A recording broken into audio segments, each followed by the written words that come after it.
Broadcast is now starting. All attendees are in listen-only mode.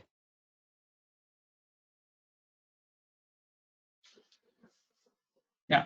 So good afternoon, everyone. This is Mayank, Senior Managing Director of Nexdigm, taking care of consulting and assurance advisory services. So thank you for joining us today for panel discussion hosted by Nexdigm SKP on managing COVID-19, the role of CFO and tax heads. I hope that everyone is in good health and coping with the phase of global distress and the lockdown. As government globally are taking steps to ensure that the countries are well prepared to face the challenges and the threat posed by the growing pandemic of COVID-19, business too grapple with various survival measures. While the impact is inevitable, business have to focus on effective measures to mitigate economic risk and change the way one manages this function. CFO and tax heads have an active role to play during financial stress and maintain the organization financial health by managing and reviving the finance of the company. Gartner survey shows 51% of the CFOs are preparing for up to 30% decline in the revenue this year due to COVID-19. While the CFO deal with issues like liquidity management, funding issues, financial reporting and financial planning, tax heads also have to deal with issues like deemed dividend, lapse of losses on change in shareholding, penalties on settlement of loans by way of book entries, etc. Both these functions have to work collaboratively on any finance improvement measures. As the finance and tax experts navigate the disruptions, there are far-reaching implications of their decisions and strategies. Today, we have a team of experts on our panel from the finance and the tax domain, and they will share their practical insight on threats and challenges faced by the CFOs and tax professionals due to COVID-19. This will help in addressing significant concerns of the business and help develop strategies to counter the effect and reinstate their financial health. Since each of the topic we cover today can be a detailed session in itself, we will discuss these topics at a broader level, which will give a direction to our audience. So without further ado, let me introduce our panelists for today. So our first panelist is Mitesh Shah, who is a dear friend of mine and who is currently the CFO at Book My Show, where he spearheads the finance function and plays an active role in strategic business management. Mitesh is also the co-founder of Inflection Point Ventures, one of the largest angel investment platform in India, with more than 1,500 members. This venture works towards helping in building quality startups. Alongside, he is a mentor to young entrepreneurs, helping them with angel investment as well. Having invested in 40+ startups already by Mitesh and counting more. Previously, Mitesh was associated with Ola and played a pivotal role in its evaluation as CFO and a part of the core management team. So welcome, Mitesh. Maybe you may want to just raise your hand. Thank you so much. Glad to be here. Thanks for having me here. Yeah. The second on the panel is Hemant Desai, the CFO of OT Group of Companies. Hemant holds nearly 28 years of experience in the capacity of finance, supply chain, and commercial lead for multiple countries and markets, enabling business growth. As a CFO with OT Group of Companies, he is managing 500 million OMR business, handling finance, accounts, legal, joint ventures, and second largest retail portfolio of in-house financing. His work has specifically been in APEC and GCC market. In the past, he was the CFO and at a senior position for companies like Essilor and Johnson & Johnson, responsible for South Asia and Southeast Asia region, and led several strategic initiatives. So welcome, Hemant. Hello, everyone. Thanks, Hemant. So our third panelist is Umang Dhingra, who is currently heading the tax function at GlaxoSmithKline. Umang holds over 15 years of experience managing projects relating to corporate tax, international tax, transfer pricing, GST compliance and audits, and more. His diverse background includes working with industries like consumer durables, telecom, retail, media, and entertainment, and pharmaceutical. So with that, I would like to welcome Ivan Umang in this panel discussion. Thanks, Umang. So before we begin, kindly note that all listeners are in listen-only mode. If you have any questions, please share them with us through the chat box on the right-hand side of your screen, and we will address your queries at the end of the webinar. So without any further delay, let us start the session now. So I would like to begin with you, Mitesh. My first question is, what are the top priorities and challenges for an organization in the COVID-19 situation? Well, obviously, the first priority goes without saying is survival. These are, I will not call these difficult times. In fact, I have a different view. These are interesting times where I think there is a scope for opportunity as well as adversity. It's completely up to the inherent strength of the business and the dynamism of the senior management team, which will swing the pendulum either way, right? So the critical decisions to be made are A, how do you survive? I've always believed that top line is vanity, bottom line is sanity, but cash flow is reality. So I think the survival of the fittest will depend on how much money in the bank you have. If you not, that's very, very important. Also, it's important to look at life in COVID area across 3 phases, which is now, next, and beyond. Now, obviously, all of us are at home doing webinars, and doing as much as we can. Let's say, for example, Book My Show, our business is zero right now. Obviously, cinemas are shut, live events are not happening. Does that mean that we are doing nothing? The answer is no. There are a lot of things which are in the pipeline. We have to adapt to the behavioral change. A lot of people are taking on to online entertainment. All of us have gone for subscription with Netflix, Hotstar, Prime Video. So we, being an entertainment destination, we will not be left far behind. We are looking at avenues of entertaining people online. We already started with that. I'm not sure how many of you are aware. We are streaming something called Live from HQ, where artists are performing at their home on their Facebook or Insta page, and you can register for the events on Book My Show.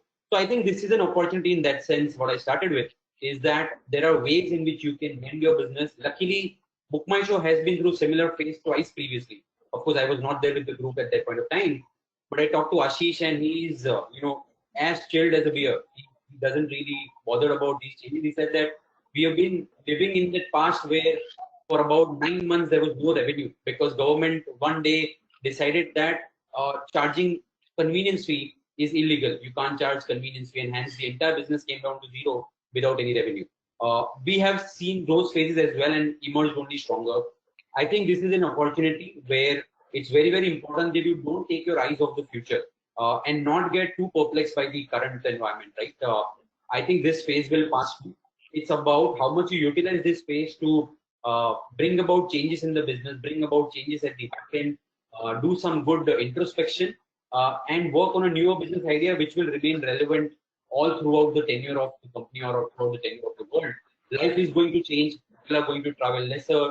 People are going to keep a tab on the discretionary spend. With these insights, how you become meaningful and relevant to the general public, that's going to be the answer that all of us have to look for, and introspect ourselves.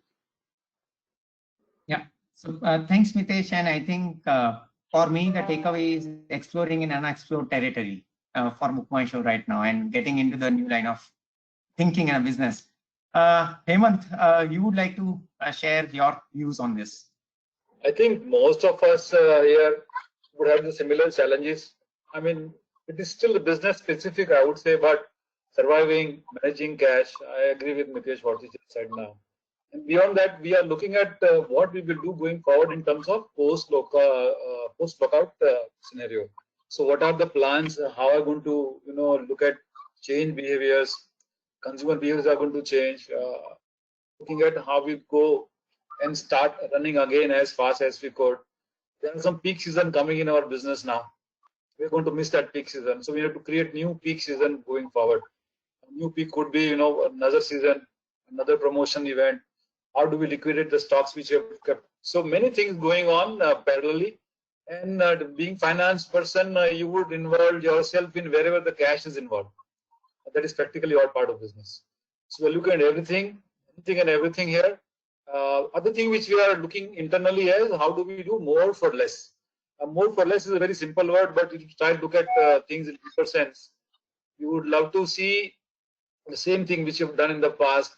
How would it cost us less? Because the resources are simply not available. And going forward, I think 3 more quarters, right? 3 more quarters, I would say, things will not look that great. And then you have to prepare ourselves for all those worst scenarios, even post, lockdown, and then plan ourselves. Right. So this is what is bugging us and keeping us awake, I would say. Yeah. Thanks, Hemant. I think thank you for sharing your views. Going to Umang. Umang, you would like to share your views. You are a tax professional, but how you see this COVID-19 impacting you guys? Yeah, thanks, ma'am, for that question. So I totally agree with Mitesh. These are like interesting times, and actually also for some industries, these are unprecedented times, because the kind of scenario we are living in, there have been like financial crises like 10 to 12 years back, but not the kind of crisis we are facing as on date. So coming from an industry which is more into essential goods or like FMCG side of it, there is a general expectation that the FMCG is not severely hit by it, but there are two sides to it. For example, we also face the challenges that it's difficult for the workers to come to the factory owing to all the lockdown situation. We also do face challenges when we do not get the transporters to transport the goods. And then, of course, what happens is that the entire supply chain is right now a bit disrupted. For essential goods, there are some exemptions, definitely, but then we have to work out how best to take those exemptions. We are reworking on the supply chain, and the good factor is that with GST in place, at least when it's like one nation, one market. So we are glad that more or less from a tax perspective, supply chain functions more efficiently, as in case the situation had arisen 5 years back, it would have been extremely difficult to manage with different states having their own regulation, different taxes and all. So what I feel is that yes, we are making changes to the supply chain to make it more efficient. It's an opportunity, in fact, to rethink where also should have been and everything, considering that where is your distributorship and all. But these are interesting things, and there's a lot of brainstorming which is right now going beyond this. Hey, thanks, Umang, for sharing the business side of the FMCG companies right now. So I'll move to the next question, which I have, Mitesh, for you. What, according to you, can be the key steps to increase the liquidity internally in the present scenario? And which factors one will consider while generating this internal liquidity? Well, so a couple of things, in the context of, companies like us, which largely depend on investor fund infusion for the long-term capital requirement of the company. Right? Luckily, BookMyShow is a far more stable company where there is profitability and all. But in terms of liquidity, Mayank, I think the key critical area is, apart from cost rationalization, obviously, is receivable management. There are a lot of businesses which are working with very heavy working capital. These are the times where not only you have to keep a tab on the working capital, but also keep a tab on your receivable outstanding. Like if you are not impacted, just because your supplier who has given a large advance is impacted, that can really, mean a lot of blockage of working capital for you. It's very, very important that you try and keep an eye on the receivable management, as well as try and get as much credit as possible on the supplier side of the business working.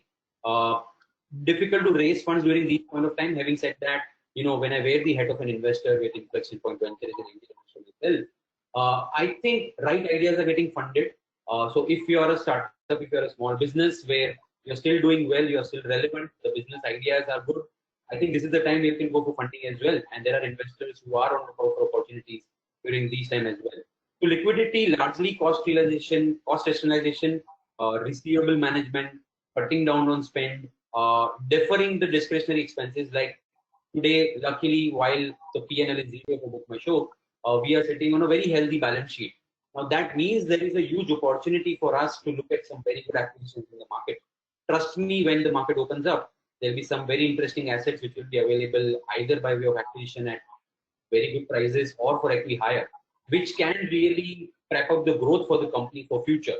So when I said this is an opportunity, this indeed is an opportunity when you are lookout for some expansion and going for that acquisition. I think this is the right time that you can put your money on the right horses, which can really help your business expand going forward.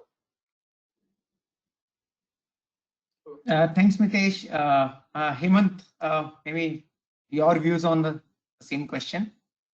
I think the liquidity issue is also setting, or resetting the button, I would say, new normal. People are negotiating and negotiating and negotiating. Customers are talking to us that they can't pay, so as suppliers wants the money fast. So everybody is talking with their bankers, their customers with their suppliers. There are two parts to this. One is what is already committed cost and what is which you are going to commit for future. That is the post lockdown scenario. That for us, we are a big trading house, we are a big manufacturing company. If I want to buy something which I would need a long lead time, and then I need to bring it in, when will my demand pick up? These are the questions which always bothers us. So we have started talking to our principals, our suppliers. If you are not able to manage a great credit, we are offering interest, like we import from US, Europe, Japan, Korea. So the cost of funds are much cheaper there. So we are actually offering a good credit, no interest cost, because we can leverage, because the cost of funds are much higher here. That's one part of it. With customers, we are negotiating. If we can, offer some discounts and get the money faster. That's another way. Ideally, this thing would go away if everybody offers us credit. That I offer credit to my customer, I get credit from my supplier, and then things are done. And what is left is no sales, so no cash and no profit, and that's where you try to fund your gap. But that doesn't happen generally, and that's where the challenge of managing the cash. So as we speak, each and every future commitment of purchase or even PR, we are tracking every line. And there are values up to which I can look at, there are values up to which the function look at. Not that we don't trust functions, but anything which we are committing in terms of raising even a PR, purchase requisition, is being questioned. And then if you are getting some deliveries or supplies for future, for supply chain point of view, I think we are looking at deferring, postponing, cancelling, or asking a cheaper price. So there are various ways. We'll try to Tom twist. When we are buying something, we can always have a commanding, like we are customers. They would love to listen. There is no choice here. Asking for deferred payments, asking for deferred supplies, asking for reduced rates, asking for extra credit at the cost of funds in that country, that country. So various things are being planned. Many things are being, a lot of positives. From if you're a good buyer and you're supposed to be paying your suppliers on time all these years, people are listening, and we are using this opportunity to manage our future commitment as well as the current commitment what we have planned. And of course, with the banks, the phone should be keep them warm. Keep your bankers and your customers and your suppliers warm. Talk to them, or talk to them often. Look at new lines of credit, and that's how we manage. And this is what we do day in and out right now. Nothing else is done, except because there's no sales happening as such. Right, Hemant. Thanks, Hemant. Umang, you would like to share your views on the same? Yeah, Mayank. So when I look at the liquidity side from a text perspective, I look at two things. One is the inflow side and one is the outflow side. So yes, from the inflow side, the government has been quite comforting in the sense that they have mentioned often that whatever refunds were pending, they are trying to dispatch those refunds. Initially, the thought process was that they wanted to clear the small items first, but I'm pretty sure that the government understands that the liquidity crunch is going to be there with the larger corporates also sooner than later. So I would be quite happy in case the government keeps its words and is keen to release the refund which had been held up for XYZ reasons, whether these were GST refunds, income tax refunds, and so on. And also, one thing which is going to be very critical now is all these GST input tax credits. So this is nothing but hard cash for the company. So there are certain timelines which are being deferred by the government, but as a result, it might be that my credits also get deferred, because when my supplier sort of delays the payment to the government, it's not that I'm going to get the credit on an instant basis. So I must be prepared that when I file my returns, what are those credits which are already matched and how much of the credit portion is getting deferred. Now talking on the outflow side, So in the coming quarter, that is this April to June quarter, there were some critical activities which were there, and we are working on how to sponsor those. One of the critical activities was this Sabka Vishwas scheme under the Income Tax Act for legacy dispute resolution. So definitely we needed liquidity to resolve these disputes, but now we have to work out given the cash concerns and everything. Also, we would have to see how the advance tax shapes out, because yes, there's a dip in sales, and it's highly unpredictable that whether that dip would continue in the coming quarters or not. So we would have to be very cautious while letting the cash go in the form of advance tax and everything. So the estimates would have to be very realistic considering the prevailing circumstances. Right. Thanks, Umang. And I think I can't agree more than what three of you have just shared.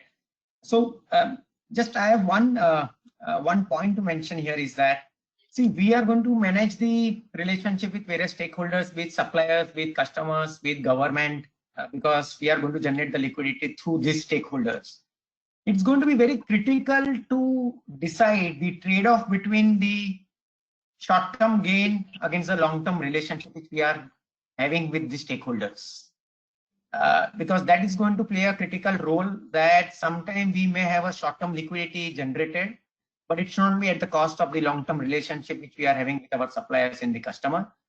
The decision on liquidity will depend on the stage of financial crisis the organization will have. So that's a takeaway for me. Besides the areas which all the panelists have mentioned. So going to the next question. My next question is to both our CFOs. As we are aware that the cash flow projection is going to be the very critical steps going forward, which are the key steps to be considered to ensure more than 95% of the cash flow projections? So Hemant, maybe I'll start with you on this, because 95% accuracy is the key. It's not about drawing a cash flow statement, it's about achieving the 95% accuracy of the cash flow. So I would not dwell upon percentage here, but it's quite dynamic as we speak. Each day you call your bankers, you get your limit, your extension done. Each day you call your supplier, you get a credit done. Each day you talk to your customer, some big payments are awaited, which is deferred. So it's quite dynamic. It really depends on the cycle of the business. I mean, there's no discussion about capex right now. So those which is locked, you don't talk anything forward. Most of the time, FMCG business, the sales happen in the last week. Sometimes you get collections in the last week. Now there is no sales happening right now. So what we are looking at is only collecting what is due. Customers are not paying because there are issues at their side. Similarly, the situation of forecasting, as you're saying, it is a rocket science right now. It is not easy. People say it's not rocket science. It is a rocket science, and we are looking at, of course, for a month cash flow, then getting into the weekly discussions, and sometimes getting into daily discussions, and a couple of more calls with bankers for that day, for that particular limits or whatever, right? Other thing is keeping the cash ready. Now, keeping the cash ready is the money which I want to keep in my pocket when we really start. That is where the challenge begins, that how do I keep myself fit? And then, let's say 3 or 4 weeks from now, partial lockout is going to go away. We'll start looking at revenue trickling in. New behaviors will happen. New discussions will start. New prices will be discussed. Products will be, I would say, the issue of people buying premium products versus less premium or XYZ is going to happen. So many things will change, and then the cash flow is going to go for a toss again. So there is no rocket science. I would say we have to deal with this animal day-to-day basis. As we speak, Monday morning something else will happen. Go and prepare for it. And that's where this work from home doesn't matter as long as you're able to talk to people and get your money. So to me, planning for longer, I would assume I would look at worst case scenario that will prepare me for the worst case and the worst time I would ever face. And then I'll try to balance my life with what are the intersections and possible measures I would take to make those worst case scenario less worse, or at least 50% risk is mitigated. That's how we'll play. People understand that you are not able to pay or you're going to defer. There's a lot of clarity in the market that everybody understands what everyone is going through. There's a lot of, I would say, sympathy. But I was talking to one of my biggest customer supplier, British Petroleum and Shell, and I'm just naming them. They said, I don't care, I just need my money on time and you just make it work because we all are facing and I'm paying my suppliers. So I expect you to get the money in, and we're doing it because that's where the plan failed. The plan failed because we thought we might get 60 days credit with 2% interest, example. It didn't work out. So then plan B work need to come in, plan C need to come in. So it's a very dynamic situation. Cash flow happens daily. There's nothing like monthly, weekly for me. As we speak, we eat food Right. daily and we drink water daily. That's how we work on cash flow daily. That's how it is. Right. Thanks, Hemant. And Mitesh, what are your thoughts on this? And then I'll summarize. I think it's a very pertinent question, and I'm glad that you asked this. I agree with Hemant on most of his views. The way we are dealing with this, and a couple of additional points, is that it's impossible to have one scenario analysis in this environment. Today, I would look at it myself also when I do the cash flow planning or budgeting for my company as well as for any of my investing company, is that you have to prepare two scenario analysis. One, which is realistic, where you say that things will be normal after 4 to 6 months. Second, which is pessimistic, where everybody has to assume that there was nothing like FY21 which existed, right? Probably the whole financial year is gone. And that, though it may sound like a doomsday, but that it is, we have to prepare for the worst while hope for the best. So that is two scenario analysis that we have to prepare, and the pessimistic scenario is something that you always have to be aware of while you plan your projections for cash flow. That's going to be the Bible for you. Second thing, I think we are pretty early into the crisis yet. There are a lot of things which will unfold yet, and from the government side also, we have seen US giving away as much as 5% of their GDP as stimulus package. We haven't yet seen that in India, and I'm sure government is planning something around those lines. And this can also kind of help industry in a positive way. I really believe so, especially the ones which are hard hit, like travel, tourism, airlines, hospitality, entertainment. So these things will actually get an opportunity to bounce back when government actually does something for that. Third, we have seen even companies like Accenture, TCS suspending their guidance, right? Because it's impossible to kind of give a confident guidance during these times when things are completely changing. Your goalpost is not stable. It's continuously moving. How do you decide on the strategy? That's very, very important. And yeah, I think it's important to be dynamic. It's important to keep revisiting the things on a daily basis, like we discussed about liquidity. Now, one classic case which all of us are discussing is force majeure. All the rental agreement or all the fixed rental arrangement, everybody is, just because it's there in the media and WhatsApp is taught me that force majeure is something which I can invoke and take the rent. But it's not as simple as that. It's not a slam dunk. There are arguments on both sides. So the way, like Hemant said, to deal with this is even landlords are kind of aware of the situation. They are willing to give you a helping hand. You also, as a landlord, as something who's a customer or client to an SME, I think it's time to be considerate towards each other. Make sure that you are helping the other guy, and that's how everybody will sustain. Like I said, this will pass if we are all looking at the long-term impact of this and not living in the short-term current scenario. Right. Thanks, Hemant and Mitesh. So I see there are two takeaways. One, it has no more remain as a rocket. It is now more of a rocket science rather than like the way we used to prepare earlier in a traditional with the cash flow. It has become too dynamic. The cash flow has to be prepared on a kind of a daily basis exercise.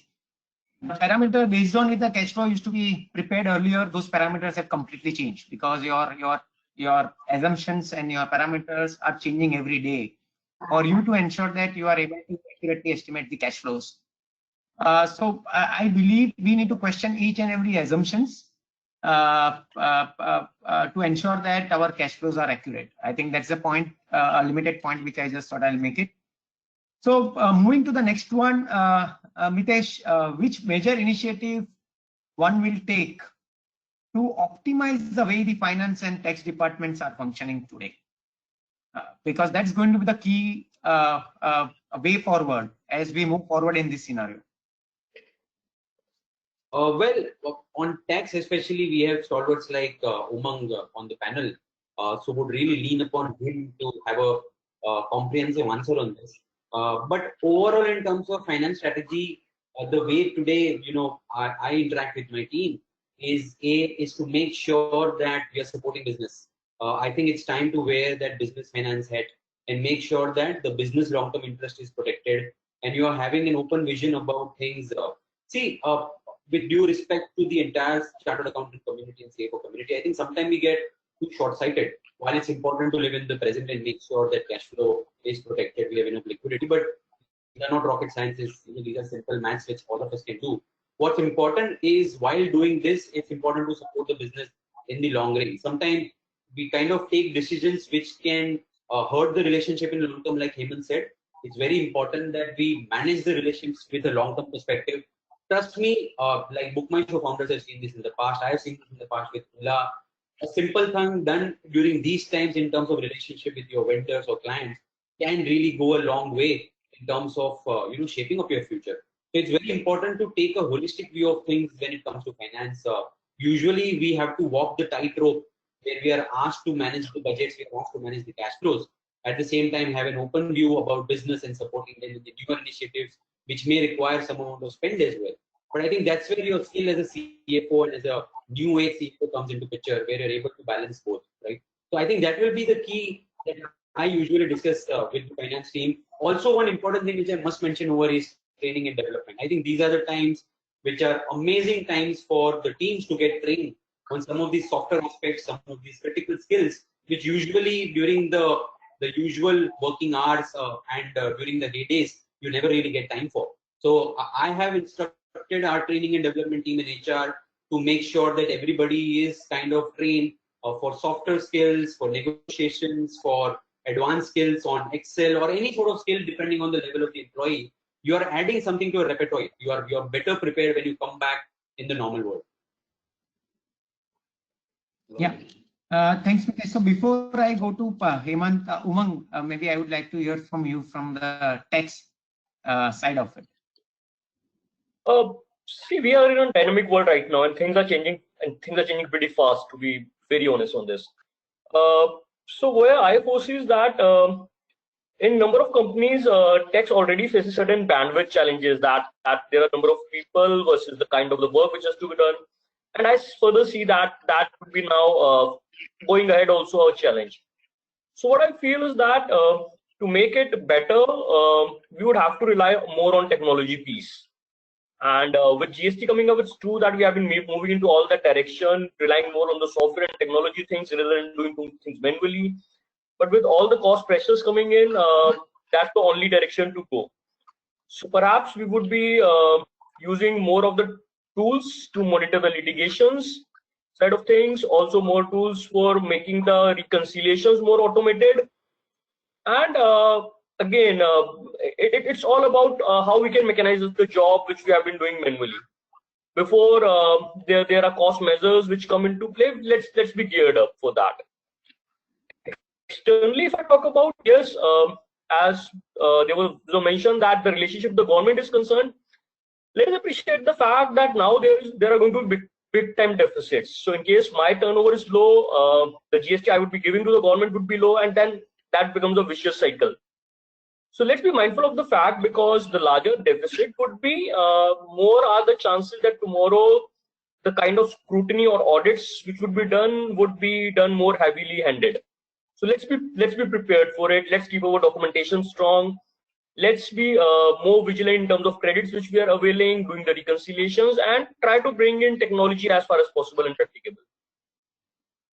Right, right, Umang. Thank you, Umang. And Hemant, would you like to add anything besides what Mitesh and Umang mentioned? Only one or two points here I would like to add. Last 6 weeks, most of us were working from home. What we have done, which we could not generally do in our routine life, was look at our processes, interfunctional dependency, the layers, the protocols, the number of approvals we make, automation, right? So last 6 weeks we performed a lot of UATs. All those old projects we couldn't fulfill, we restarted again. So automation is in now. All those pilots were done, all the UATs are done. SOPs and process flow diagrams are looked upon again. And then wherever we found redundancy and duplication of efforts and too many layers, we tried to remove them. People had time, bandwidth was available, we used it the most. It's like, you have your BMW and you don't use all the features. Similarly, we had our SAP and we didn't use all of it. So the time we had the time, and then we said, okay, guys, everything is available here, and why don't you automate and unlock the system? And then we unlocked it. As we speak, a lot of UATs have been done. People are learning. People are reacting fast because UATs are done fast. Scenarios, all the scenarios are discussed fast. Zoom calls are available. So the free time, I would say, so many ways we have used it in a way that we could at least be future ready, because I don't think the new world is going to embrace us the way we are today. It is not going to happen. We will have to be different. We have to be agile, lean, mean, and then this processes simplification, automation will help you in the long run. So we used it. We are going to use it some more weeks. I believe 2-3 more weeks are going to be available. So I think when we start business again, physical distance will go away. Perhaps we'll be more leaner, process savvy, using our BMWs nicely and fully with all features, and taking it forward from there. Right. Thanks, Hemant, and thanks all of you. So what is my takeaway from three of you talking about is that you are seeing this as an opportunity to transform our organization, because this is the best time and this is the right time for us to introspect, to improvise, to automate, to transform, to upgrade our skill sets, our team skill sets, so that when we start the new inning again, maybe they all are more equipped, more knowledgeable, and more transformed people what we'll have. Just at the end of this question, I would just like to say that the agility with which one manages the transformation or the optimization, and how quickly and comprehensively one can adopt the best-in-class technology will be ahead in the race. Because I feel that otherwise, a lot of people would be out of the race if they are not able to adapt to the new normal way of functioning in the industry. So that's a takeaway for me.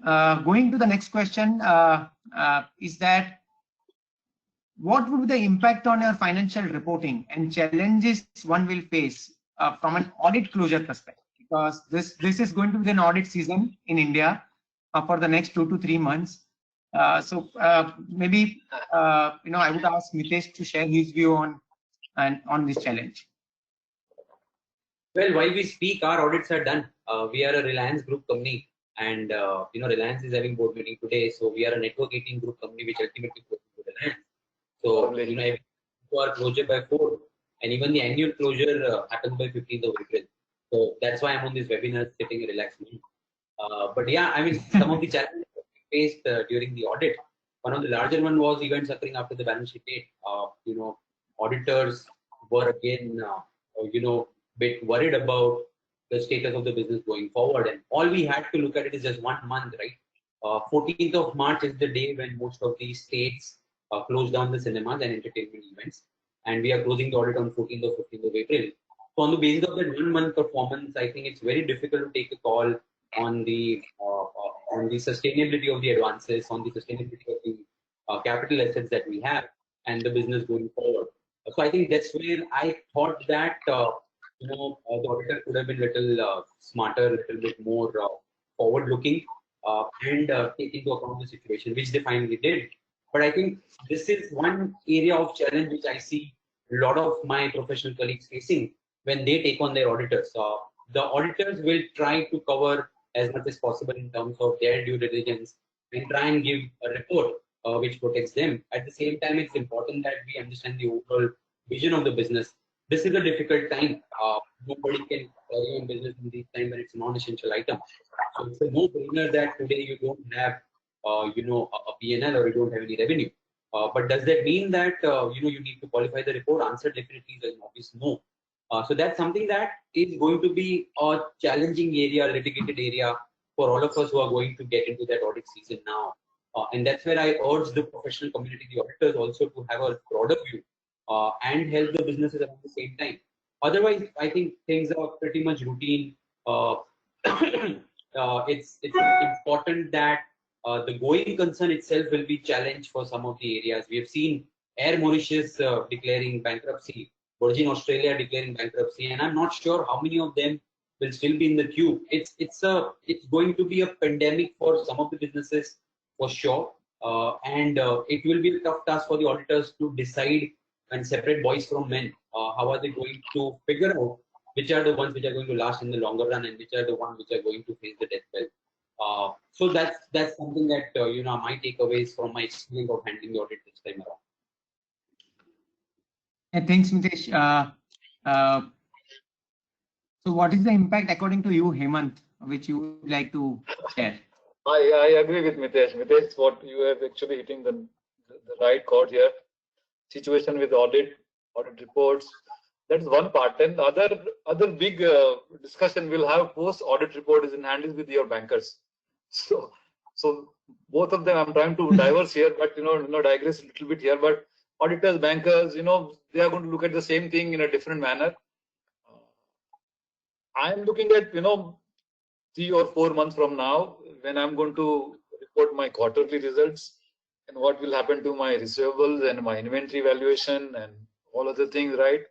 So focus from my side and my team side and along with business support, as we all spoke, to ensure that how do we minimize inventory damages? How do we ensure that the credit loss doesn't happen? So it is forward looking rather than historical reporting. I'm least bothered about what I'll report, but my actions now will make my future ready. So we will try to mitigate whatever risks we will see coming forward by managing it now. And along with that risk, I would say dealing with auditors is also a risk in so many ways, saying that how do you convince them, because they're on the other side. They have the duty to do whatever is supposed to be done. So is your bankers.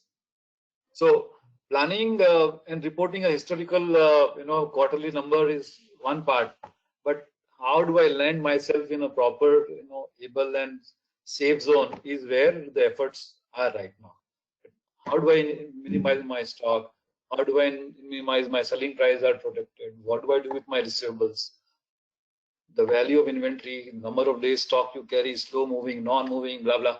So many things, right? Your advances sometime may not come back, which are you given to some people. Contracts will not be honored. So those are the financials, commitments and triggers, which is what we will have to be reported in some manner in your quarterly reports. That's where the fun starts. Right. It's a fun because you would have to enjoy this. There is no other way to manage this. So you enjoy it, you make it work, Right. and look at all aspects, and you go for it. Right. Thanks, Hemant. Umang, you would like to add any point from tax angle? Yeah, a couple of points actually. So when I talk about tax accounting, if I talk about deferred taxes, now that when I realize deferred tax asset, there is always a going concern assumption that there would be these assets which would be realized later on. But with entities facing a challenge defending the going concern assumption itself, just imagine a scenario how to defend a deferred tax asset. Also, what I see is that what would be happening is a number of organizations would be making certain provisions in the books of account to take care of the coming times, and then the question would be raised that are these purely provision for contingencies, or there's a scientific and or actuarial basis attached to it. So if you're unable to justify the same, and then the auditor is definitely going to say that these are provision for contingencies and you need to disallow them while preparing your tax computations, while making your current tax provision, and then I think there's going to be a lot of healthy discussion around the same. One of the interesting observations I had while I was speaking to an auditor of mine was all these relaxations which are being currently provided by the government in terms of making the payments on a deferred basis. Now, for example, there have been certain notifications that in case of GST, you can make a payment by additional 15 days which are being given, a payment without interest per se. But if you strictly talk about, there is no extension of the timeline which was there in the law. So now this is going to be a matter of CARO, that how this is going to disclose in the CARO, whether this will be deemed as a non-compliance, that you have actually breached the timeline, though financially you were not impacted even after making the payment a later 15 days. So all these things are going to be quite interesting to let's see what the auditor observes and how we are able to defend things like these are not compliance, these compliance and non-compliance. It's going to be quite interesting to see things going forward. Right. So if I just summarize, we all agree that there will be an impact on financial reporting. And I'm sure audit is not going to let the CFO and tax professionals sleep. While Indian authorities were wishing to ease the compliance burden, the current situation will not let the same happen. I believe that I think finance and tax both need to explore the how they can optimize the efforts on closing the audits. Though Mitesh has already closed and there are a few of you guys, Hemant and Umang, are yet to face the audit. But I'm sure the challenging times ahead with respect to the financial reporting and the closure on the audit side of it. Going to my next question, it's for you, Umang. Is that, as we all know, our government has come up with the multiple relaxation for taxpayers. What is the overall feedback of industry on this? See, the overall feedback is dil mange more. So just to summarize, so we all know that industries, whether it's like the MSMEs or the larger corporates, they are going through challenging times. As far as the large corporates are concerned, they still want more in the sense that they, of course, as I said, they want even high value refunds to be released on priority basis rather than restricting to refunds of like say 5 lakh rupees, because most of the corporates have much larger refunds at stake and cash is the need of the hour. As I always used to say, cash is the king, which means Raja. Now cash is the Maharaja. So that is the need, number one. Number two is like, of course, there are like relaxations which have been given in terms of due dates. But as I said, these conflicts are arising that why don't you straightforward extend the due date itself rather than saying that I am extending only the payment without interest factor. So these are gray areas. I would have been very glad in case there could have been some clarification. And thirdly, especially in some of the cases where this is like a personal ask, but let us consider the scenario of 15th June when we have to pay the advance tax installments. Let us look around the kind of uncertainties which we are facing, and then trying to figure out that what advance tax I should be paying, and that too at times when each and every penny counts. So at least if government could give some relaxation on that factor, it would be useful. And my final ask would be relating to that Vivad Se Vishwas scheme. We are keen to opt for that. Many corporates are evaluating. Everything was going fine up till like February end. People were willing to pay the tax and resolve the matter. But given in these extraordinary circumstances, it's a great gesture that the government extended the scheme by 3 months. But now almost 1 month has already lapsed and we are like into similar scenario, nothing much has changed. So perhaps if the government could further extend that scheme by a couple of more months so that the things normalize and we are able to take a realistic call as to how much cash is at our disposal, and we actually want to take the benefit, but yes, then liquidity is a challenge. When I go to explain by CFO, the priorities are there that the first priority is the business has to run.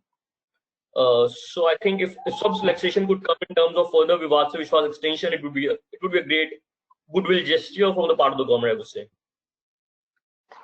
Right. I think thanks, Umang. This was quite helpful. We had a couple of more questions, but considering the paucity of time, I'm going to restrict it to one. And my last question is to Mitesh. And Mitesh, this is one of your favorite topic. What are the bigger challenges of fundraising, and how are the private equities and venture capitalists looking at investment in the startup ecosystem in current circumstances? Well, really, indeed, interesting one.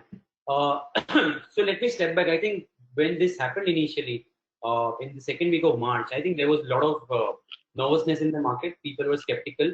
Everybody was saying that for next 6 months, no new fund round is going to happen. Chase in April, people have realized that I think that was a knee-jerk reaction. We can't paint the town red. We can't paint with one canvas, everybody. I think it's important that we segregate among sectors. Today, look at the life around you. What's doing well? The online OTT players are rocking. The grocery delivery guys are rocking. The edutech guys, all our kids are today learning on education platforms like online. They are doing really, really well. The food delivery platforms are doing really, really well. So everything in the name of online is really picking up well. And we have seen already fundraise happening for Big Basket, for Rebel Foods, which is Fasos, and there have been n number of that which have really been funded in this time also. I mean, I've been told that in China, when they are back to office, they've seen as many as 50 deals in last 1 month itself, which are of high value as well. So I think even VCs and Ps are looking for correct opportunity. They are not working with a closed course at the point of time. Of course, they will not look at ideas which are not earning any revenue today or are not prepared even after the lockdown opens, even in the beyond arena, right? But the ideas which are relevant today, which are doing well, and which can drive a behavioral change, VCPs, all of them are funding. Like an inflection point venture, in last 4 weeks, we have given as much as 5 term sheets, and even looking at some more which are relevant to these ideas. So I think one key differentiator here again, which I must mention, is founding.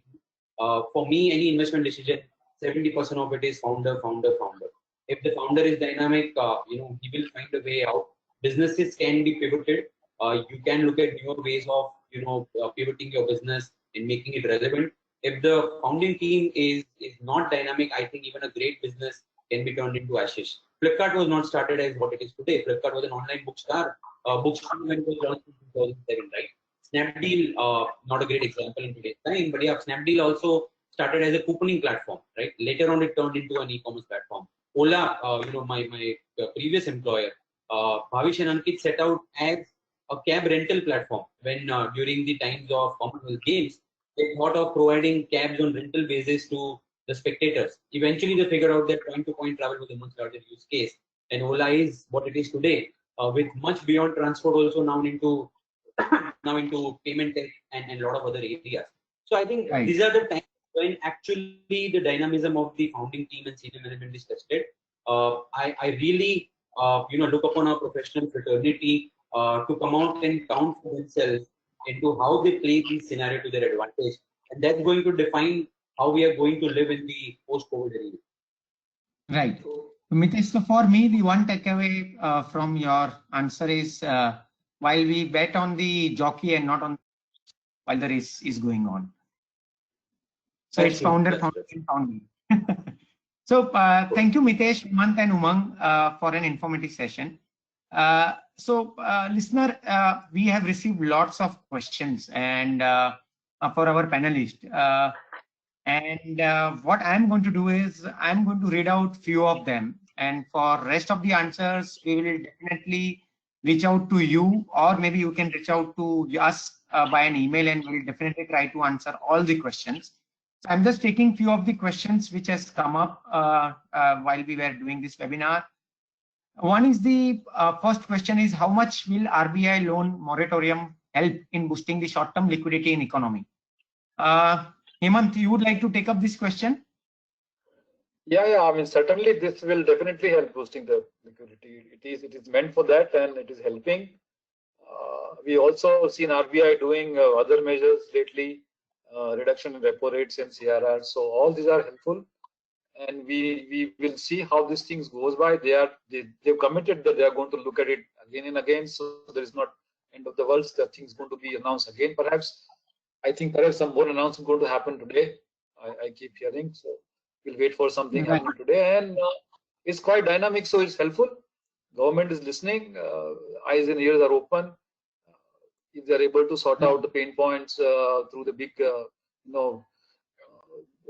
big announcements, is going to help us a lot. Most welcome. All of these are most welcome. Very apt and appropriate, I would say.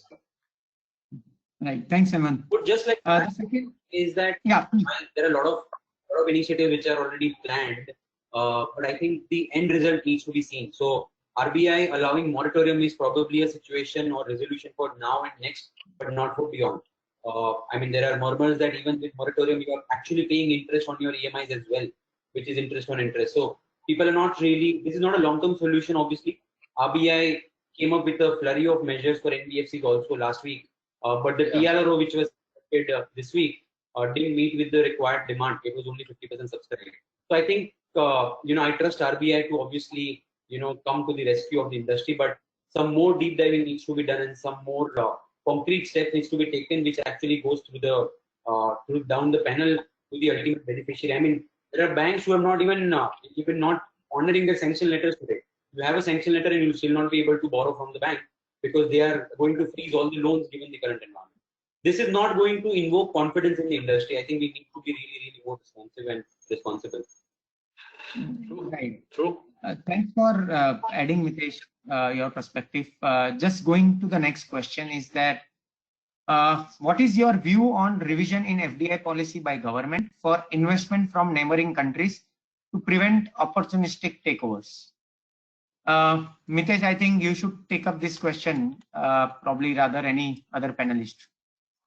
Well, I think writing was on the wall. This was something which was expected, and I'm really amazed by the way it was worded that we are not naming China, but this is indeed for China because unlikely that Pakistan, Afghanistan, and Bangladesh are going to invest in the country. So the way they have come up with this regulation is something which is far-sighted. I must say that there is, if a theoretical one, but yes, there is a chance that there might be some hasty takeover. I think the fillip for this move was a Chinese bank acquiring some additional stake in HDFC. While they previously also held a stake in HDFC, they increased it by 1 more %, and that came into reporting. I think it's a welcome move, and it's going to see a lot of changes in the startup digital ecosystem at least, right? Sitting from where I am today, I think a lot of companies are going to have a tough time. We know Alibabas and Tencents and Fosuns and Shunwai capitals of the world will not be able to infuse money so easily as they used to do earlier. Mind you, this is not a ban under approval route. So RBI or government is still retaining that power that in the future, if they have to open up the tap just slightly, they will be able to do it. So interesting days ahead. Let's see how this goes to pan out, because the reading of the notification says that this is not only for direct Chinese money, it will also apply where a fund which is backed by a Chinese LP will also be impacted by this. So impact can be far reaching. We can't deny the fact that Chinese are infusing a lot of capital around the globe. This is part of a business decision as well as an emotional decision, or sort of an outburst where all the countries in the world are trying to move out industries from China. Japan is giving incentive for their industries to move out of China and move their base somewhere. Like I said, I think these are again early days. Next 6 months are going to define a lot of things in a new way, and Right. Thanks, Mitesh. Just going to the third question. Umang, I think this is for you while I'm reading it. Will write back of payable or loan to creditors or lenders to be taxable in the hands of the company? See, this is something which is already under litigation at various stages, I would say. My personal take is that if these are like sundry creditors, definitely this is going to be taxable. There are no two opinions about it. But if these are like long-term commitments in the terms of loans and everything, perhaps one would have to deep dive. One would have to say what was the purpose of borrowing and everything. So that is something very, very gray. And I think there is a lot of litigation which has been there historically also on this topic. But in the current times, on a lighter note, my view would be still that in case you get a 100 rupee benefit and you have to forego 25, let's see which way you want to go, because yes, I definitely see the officer coming after you if in case you're not willing to offer the same for tax. Right. And maybe the one more question I'll take, Umang, maybe it's for you again. How will the TDS on salary be handled in current circumstances where organization is deferring the portion of salaries? On this aspect, I think there's abundant clarity. The salary was always supposed to be taxable in the sense of TDS, always on the payment basis. So these deferral of salaries, which might be like a deferral of 2 or 3 months, or it might be a deferral without a limit actually. So this is something my personal take would be that you do not need to pay TDS on the same, because we are not sure that whether this deferral, how long it would take, and let us assume that it's an year-end scenario. If in year-end scenario and it gets deferred to the next financial year, there is absolutely no point in paying the TDS in the current year. So that's my personal take on it, that let's go by the cash basis on salary. It's not other sections where it is accrual or cash, whichever is earlier. Okay. So I think with that, probably we have more questions, but considering the paucity of time, we'll not be able to take it up right now. But as I said, we will definitely give a response to the questions which has been received by us, or you can reach out to us on an email and we'll give you an answer. So this brings to the end of the session. I'm very thankful to all our participants and the panel members for your time. So summarizing our discussion today, we have touched upon accuracy of cash flow projection, frequency at which we need to project the cash flow, optimization in the way we functions, upgradation of skill set, internal liquidity management, and issues relating to the financial reporting and the tax. As an organization, you need to assess at which stage of economic crisis you are in and adopt the model to research and or maintain your organization financial health. In every crisis, there is an opportunity to evaluate and embrace diverse methodologies and increase resiliency. Both the finance and tax function needs to rethink the policies and investments optimally. We hope the matter discussed here will help you understand and evaluate our strategies and make informed decisions. Thank you once again for joining us. Stay safe and stay healthy. I think with that, we'll end the webinar. And thank you once again to all my panelists. We are 5 minutes late, but at least we managed to complete on time. Thank you for having us over here. It's always to work with the next time. Thank you so much, Mayank, Umang, Mitesh. All the best, everyone. Stay safe, stay indoors. Thank you everyone. Thank you. Bye.